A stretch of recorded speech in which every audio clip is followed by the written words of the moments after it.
and anti-secretory medications that act on parietal cells in the stomach to decrease acid secretion.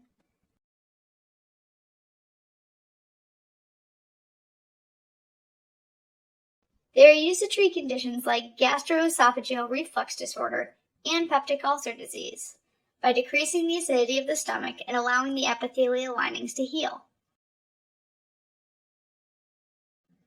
Now, the stomach is composed of 4 regions: the cardia, the fundus, the body, and the pyloric antrum.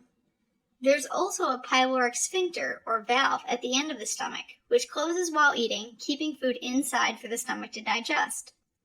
The epithelial layer of the stomach contains different gastric glands, which secrete a variety of substances. Starting with the cardia, it contains mostly foveolar cells that secrete a protective mucus, which is mostly made up of water and glycoproteins. The fundus and the body contain both the parietal cells and enterochromaffin-like cells, and the antrum and pyloric areas contain G cells. Now, gastric acid is mainly composed of HCl, or hydrochloric acid, which is mainly secreted by parietal cells. Parietal cells have M3, CCK2, and H2 membrane receptors, which modulate their secretory behavior. When food enters the stomach, it causes the stomach walls to expand, which leads to the activation of these receptors.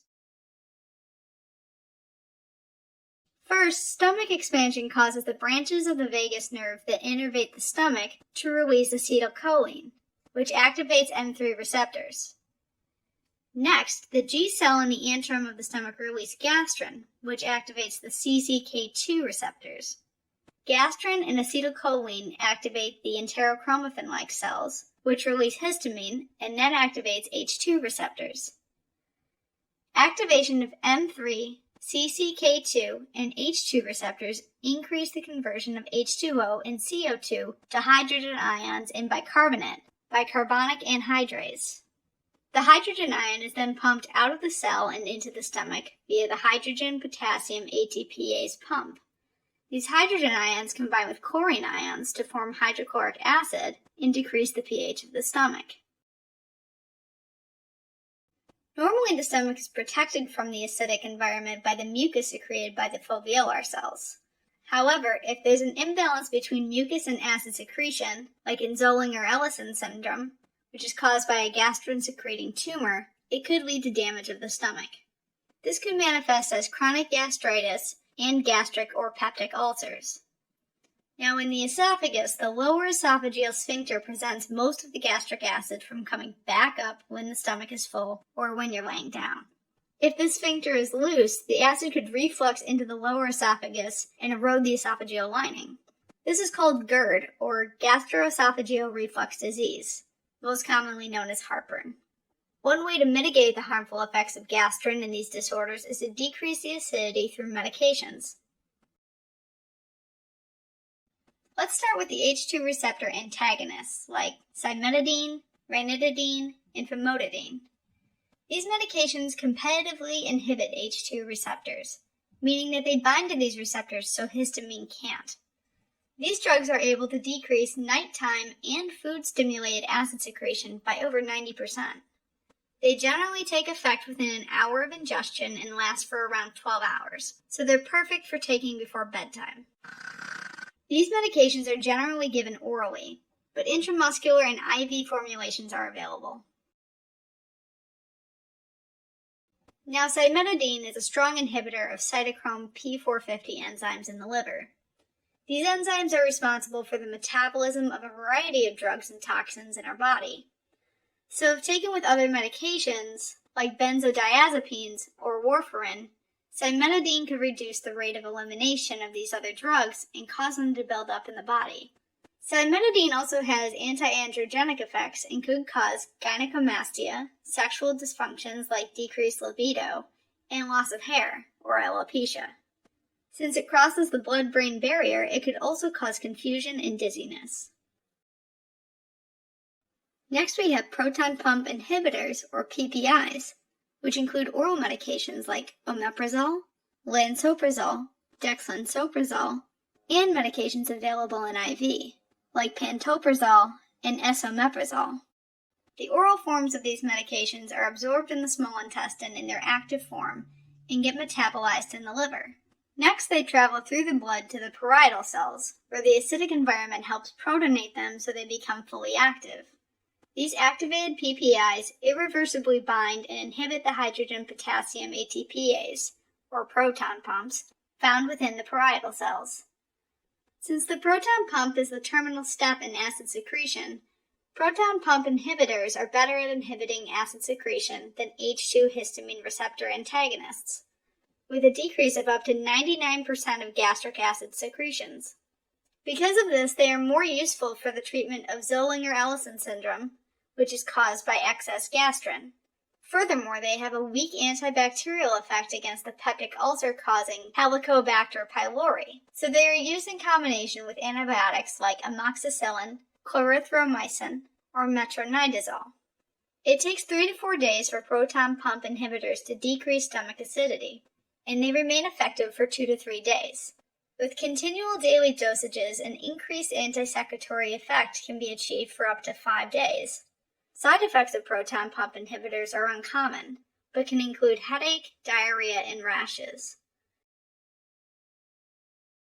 When the gastric juices are less acidic, it also allows for more ingested pathogens, like Clostridium difficile, to survive and invade the GI tract. Finally, this change in pH also decreases the absorption of vitamin B12, or cobalamin, calcium, and magnesium. It could also reduce the absorption of certain medications, like digoxin and ketoconazole. Finally, we have the antacids, which are weak bases like aluminum hydroxide and magnesium hydroxide. These two medications are not well absorbed in the GI tract, so once they get to the stomach, they can neutralize some of the acidity by binding to hydrogen ions. In general, they're less effective in lowering the pH of gastric acid when compared to H2 receptor antagonists and PPIs, and are mainly used for symptomatic relief in GERD. For side effects, aluminum hydroxide inhibits smooth muscle contraction in the GI tract, leading to constipation. Long-term use has also been associated with osteoporosis. Magnesium hydroxide, on the other hand, works as a laxative by drawing water from the surrounding tissue, leading to diarrhea. In rare cases, this could also lead to hypotension. Now, we want to make a simple and fun mnemonic that'll help you efficiently memorize and retain all these farm facts. The H2 receptor antagonists that end in tidine will be represented by a fancy man with a black bow tie carrying his dinner under a plate cover. When he opens it, there's a live snake going hiss for histamine. He's got blocks of cement on his feet to represent cimetidine, and he's crushing a poor chrome-colored cell to help you remember the cytochrome P450 inhibition. Cimetidine also has anti-androgenic side effects, so let's have him crush a male symbol under his foot. Next up are the proton pump inhibitors, so let's have a gas pump where the hose is tied into a pretzel shape, since these drugs end in prizol, like omeprazole and esomeprazole. Waiting to refuel is a Zeppelin for Zollinger-Ellison syndrome, and a helicopter piloted by a bacteria for Helicobacter pylori. For side effects, let's put a dusty closet full of bacteria for Clostridium difficile infection next to the gas pump. On the ground next to it are things that do not get absorbed by the GI, so we have a bottle of milk for calcium, some half-eaten cobbler for cobalamin, and a magnet for magnesium. Speaking of magnets, let's look at the antacids. Let's have a metal outhouse for these drugs, since they both contain metal. Now, magnesium hydroxide is a laxative, so let's put a giant magnet on top of the toilet in the outhouse. Aluminum hydroxide, on the other hand, causes constipation, so let's have a roll of aluminum foil outside. For osteoporosis, someone even made a bone out of the aluminum foil, but it's not as strong as a real bone. Alright, as a quick recap, antacids are weak bases that neutralize the acids in the stomach. Anti-secretory medications like H2 receptor antagonists and proton pump inhibitors act on the parietal cells to decrease hydrogen ion secretion. All three types of medication reduce the acidity in the stomach, which help treat or relieve the symptoms of peptic and gastric ulcers, gastritis, and GERD. But wait, there's more. Here's a mind map with all the mnemonics from the video. Go ahead and pause the video so you can test yourself to see what you remember. Stay tuned for the answers at the end.